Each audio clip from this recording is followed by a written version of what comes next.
यह प्रसंग पांडवों के वनवास के समय का है। अपने वनवास के समय एक बार पांडव वेद व्यास जी के आश्रम में पहुंचे और उन्हें अपना दुख बताया। युधिष्ठिर ने वेद व्यास जी से प्रार्थना करी कि वह उन्हें अपना राज्य पुनः प्राप्त करने की कोई उपाय बताएं। तब वेद व्यास जी ने कहा कि पुनः अपना राज्य प्राप्त करने के लिए तुम्हें दिव्य अस्त्रों की आवश्यकता पड़ेगी, क्योंकि कौरवों के पास भीष्म, द्रोणाचार्य, कृपाचार्य, कर्ण जैसे महारथी हैं। अतः बिना दिव्य अस्त्र प्राप्त किए तुम उनका कुछ नहीं बिगाड़ सकते। युधिष्ठिर के यह पूछने पर कि वह देवताओं से ये दिव्य अस्त्र कैसे प्राप्त करे, कि आप सब में से केवल अर्जुन ही देवताओं को प्रसन्न करके दिव्य अस्त्र प्राप्त कर सकता है। अतः अर्जुन को देवताओं को तपस्या करके प्रसन्न करना चाहिए। वेद व्यास जी के ऐसे वचन सुनकर अर्जुन तपस्या करने के लिए आगे अकेले ही रवाना हो गए। अर्जुन उत्तराखंड के पर्वतों को पार करते हुए एक अपूर्व सुंदर वन में जा पहुंचे। वहां के शांत वातावरण में वह भगवान शंकर की तपस्या करने लगे। उनकी तपस्या की परीक्षा लेने के लिए भगवान शंकर एक भील का वेश धारण कर उस वन में आए। वहां पर उन पर भील रूपी शिव जी ने देखा। वहां पर आने पर भील रूपी शिव जी ने देखा कि एक दैत्य शुकर के रूप में अर्जुन की घात जमाकर प्रतीक्षा कर रहा है। शिव जी ने उस दैत्य पर अपना बाण छोड़ दिया।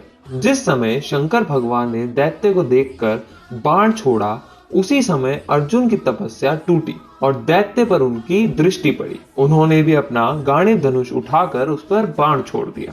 शुकर को दोनों बाण एक साथ लगे और उसके प्राण निकल गए। शुकर के मर जाने पर भील रूपी शिव जी और अर्जुन दोनों ही शुकर को अपने बाण से मरा होने का दावा करने लगे।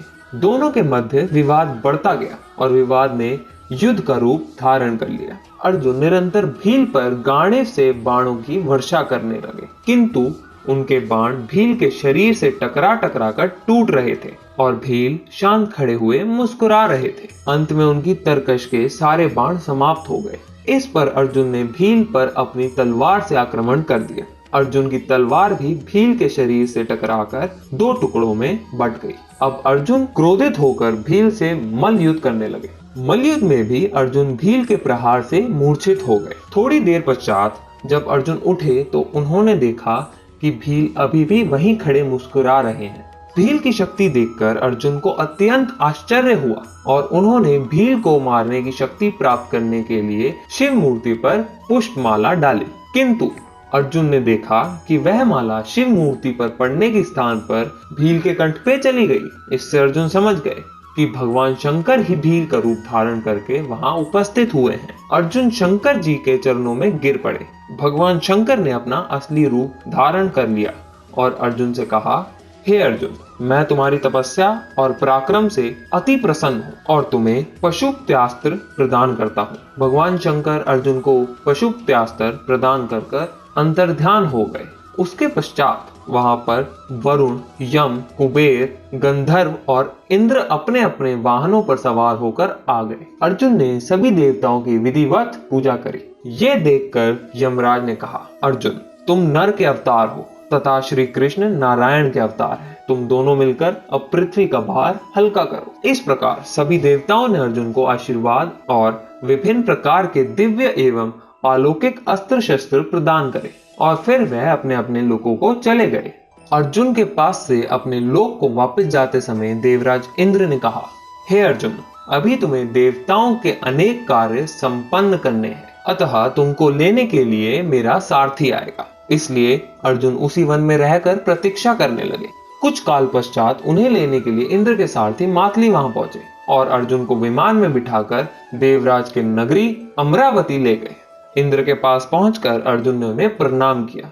देवराज इंद्र ने अर्जुन को आशीर्वाद देकर अपने निकट आसन प्रदान किया। अमरावती में रहकर अर्जुन ने देवताओं से प्राप्त हुए दिव्य और अलौकिक अस्त्र शस्त्रों की प्रयोग विधि सीखी और उन अस्त्र शस्त्रों को चलाने का अभ्यास करके उन पर महारत प्राप्त कर ली। फिर एक दिन इंद्र अर्जुन से बोले, वत्स, तुम चित्रसेन नामक गंधर्व से संगीत और नृत्य की कला सीख लो। चित्रसेन ने इंद्र का आदेश पाकर अर्जुन को संगीत और नृत्य की कला में निपुण कर दिया। एक दिन जब चित्रसेन अर्जुन को संगीत और नृत्य की शिक्षा दे रहे थे, वहां पर इंद्र की अप्सरा उर्वशी आई और अर्जुन पर मोहित हो गई। अवसर पाके उर्वशी ने अर्जुन से कहा, हे अर्जुन, आपको देखकर मेरी काम वासना जागृत हो गई है, अतः आप कृपया मेरे साथ विहार करके मेरी काम वासनाओं को शांत करें। उर्वशी के वचन सुनकर अर्जुन बोले, हे देवी, हमारे पूर्वज ने आपसे विवाह करके हमारे वंश का गौरव बढ़ाया था, अतः पुरुवंश की जननी होने के नाते आप हमारी माता के तुल्य हैं। देवी, मैं आपको प्रणाम करता हूँ।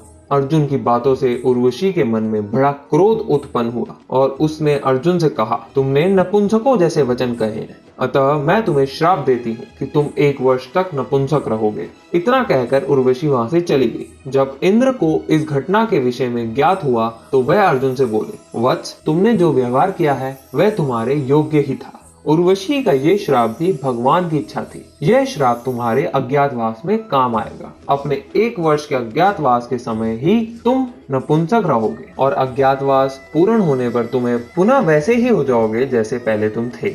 इस श्राप के कारण ही अर्जुन 1 वर्ष के अज्ञातवास के दौरान भृतला बने थे। इस भृतला के रूप में अर्जुन ने अंतरा को 1 वर्ष तक नृत्य सिखाया था। अंतरा विराट नगर के राजा विराट की पुत्री थी। अज्ञातवास के बाद अंतरा का विवाह अर्जुन के पुत्र अभिमन्यु से हुआ।